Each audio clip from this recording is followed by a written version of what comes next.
Okay, so real quickly, I'll essentially review that process very quickly to create the train. So let's say I want to delete this train. Well, if I hit select the hierarchy, the train object in the hierarchy, and I hit the delete key, nothing's going to happen. I either need to right click and choose to delete the object, or I need to hold down the command key when I hit delete in order to delete that train. Now I'm going to go to Game Objects, Create Other, and I'll create a new terrain.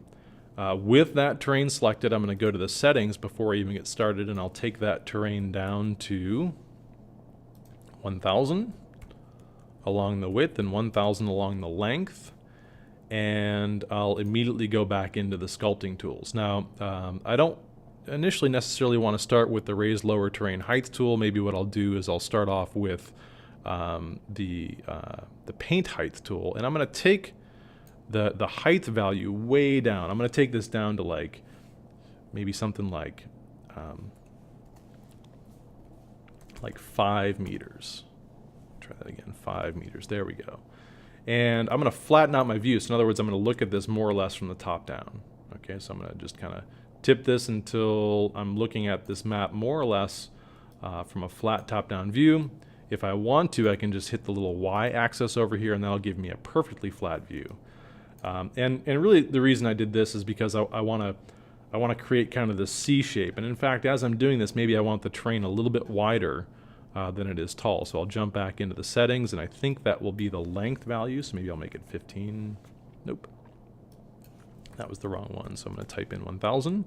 And in the terrain width, I'm going to set this to like maybe 1400. There we go. And so that kind of changed my proportion of my landscape a little bit.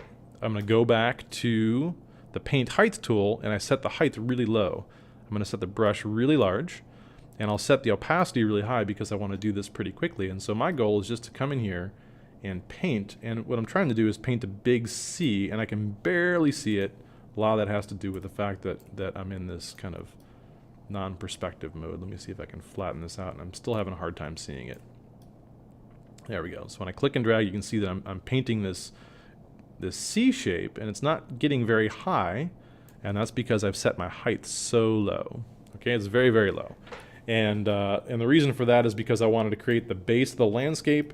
Now, you don't have to follow this technique, but this is just a strategy that I like to use. And so just to provide a little bit of contrast, I'll go into the Paint Texture brush, and I'll load a real quick texture. And I'll select, I'll just search for a grass texture, and I'll just use this grass hill. And I'll add that to my landscape. Now, you'll notice that I'll just add another texture here, and I'll go find my good dirt texture. So I'll type in good, there's dirt, and I'll load it. The size of the tiles, if you start to see a lot of repetition, you can actually change the tile size to make more sense inside your landscape. It's a little outside the scope of this project, but in some cases, if the textures are showing up really small, particularly when you're walking around your island with your first-person camera, you can always go back in and edit these textures and bump them up a little bit so that they scale a little bit different.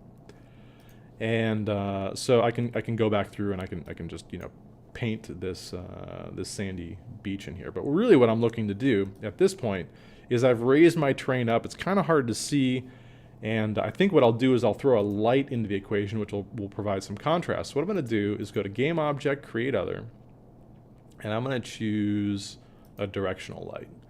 Now the directional light is coming from a very specific direction, and I didn't get the dramatic height that I wanted. It didn't provide the contrast that I wanted. Now I know that I have kind of a vertical aspect to my landscape here, and so I'm eventually going to need to add some water anyway, so let me do that really quickly. I'm going to go into my Assets folder, into Standard Assets, and if I go into the Water Basic, I'll just double click.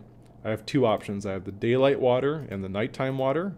I'll start with the daytime water, and I'll just drag that and drop it into my environment.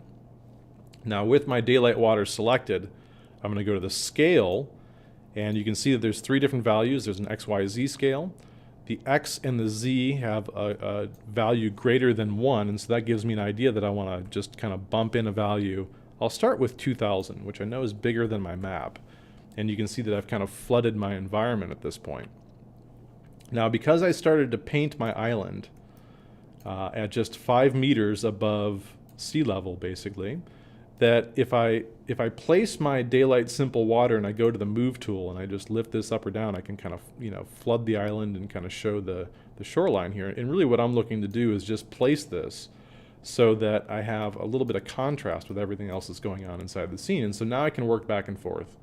I'll go to my terrain object and I'll go back to this raise and lower height tool. And now if I just go in here and paint, you can see that as I paint, it raises that just up above the shoreline. Okay, so I just ran into the edge here of my map, so I'll leave that as a real simple indicator. Here's my island that I'm going to create in the center. And at this point now I can be a little bit more, you know, kind of strategic about how I'm making this. So there we go. There's the basic C shape that I was going for. Now I'd spent a lot more time kind of ironing out that shape and some of the textures and everything, but for the sake of the demo, I just want to show you the real quick workflow of the tools. So now I'll jump back in and I'll use this raised terrain and I'll create some of the details, maybe some mountains, okay? And I could use some of these grungier brushes to create, you know, a much more dramatic texture. Now the one thing that I want to caution you about is that as you create these, it's very easy to overlook the size and the scale of the thing that you're creating, okay? So if I make, you know, some really crazy looking mountains like this, well, that's a great obstacle. They're going to be huge, and there's no way that we'll be able to traverse that, okay? And they might actually look a little weird once you, you know, start to walk around the island. So, you know, keep consider the scale that you're working to. Now, if I grab the brush tool, any of the brush tools, if I click and hold on these, I'm raising that terrain height. If I hold down the shift key and paint, it's pressing it back down, so I can kind of flatten this all out. And the way that I have the water set up relative to my terrain is that I can actually just push that back into the water. Now I can just raise that up again. Let me take the opacity down so it doesn't happen so quickly.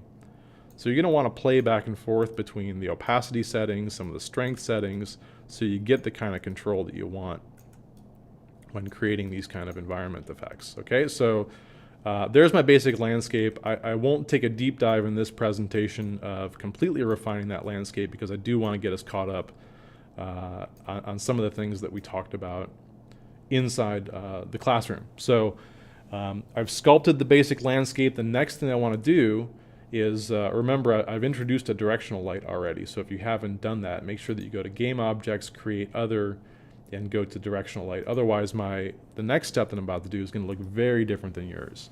So the next thing that I want to do is I want to delete my main camera. Okay, because I actually don't want to use this camera. I want to use a special kind of camera. So I'm going to hold down the Command key and press Delete key. That will get rid of the camera if it's selected. The next thing that I want to do is I want to look inside my Assets folder. So I'm in my Project panel, inside Assets, inside Standard Assets, and I'm looking for a character controller. So inside my character controllers, I have two options. I have a third-person character, which is not what we want to do. We want to find the first person, and I'll just click and drag and drop that into my scene. Now, right out of the box, I can start using that character controller to walk around inside my landscape. Now, if I hit the play button, and if I'm lucky, which I'm not, I'm actually underneath my landscape, it looks like, so I'm falling through time and space here. Okay, so I'll hit the play button again. So I'm using this play button to toggle to run my simulation. This is my game. I'm hitting the play button and I'm falling right through space. Now Unity is set up to work with this system of colliders so that my camera should not fall through the surface of my terrain unless it's already starting out underneath this terrain. So if I just double click on my first person controller, it zooms way in and I can see this capsule. And that capsule is actually underneath my landscape. I can see that's getting cut off here. So I'll just grab the Move tool and I'll lift it up a little bit. I can now see the whole capsule, and now when I hit the play button, I can see my capsule drops to the ground and I can start to look around with my mouse. Okay, so it's very important that once we get to the point where we're running our simulation, we're toggling the play button off, and you can do that with the quick key combination of using Command P. Command P to play instead of print. I can look around, and if I hit Command P again, it turns off. So right now I have a first-person controller inside the scene, and a lot of times getting this first-person controller lined up correctly can be kind of complicated. And what I can suggest that you might do is with the first-person controller, make sure that you have the first-person controller selected. Once you have it selected, You can kind of orbit around and make sure that your camera is lined up over top of the terrain. And you can always look down the y-axis and kind of click and drag and move this around and say, okay, well, I'm definitely over top of the terrain right now. I can see that it's over top of the landscape, but if I look at it from the side view and I zoom way in, I may be actually underneath the landscape here, which is probably what's happening. Just double click on the first person. Oh, actually, no, it's floating. Looks like maybe it's floating in space. Maybe not. I really can't tell from this view. So it can get pretty confusing pretty fast. So I'm just going to lift that up. I'll look at this from different views. Top looks good. Maybe the side view looks good. There we go. I should start out on top of this hill, or maybe sliding down the hill. There we go. And I can use the W key, the A and D key to move left and right. I can use W to move forward, S to move backwards, and use the mouse to look around. If I tap the space bar, that'll cause me to jump, and I can modify those values if I need to. So I just created this real simple landscape. I'm looking out over the landscape that I've created with my first-person controller. So catch up to speed on those elements. In the next presentation, we'll talk about creating sky elements, and I'll show you where you can find some additional terrain materials, and then we'll just push the refinement a little bit further. So we'll catch up in the next presentation.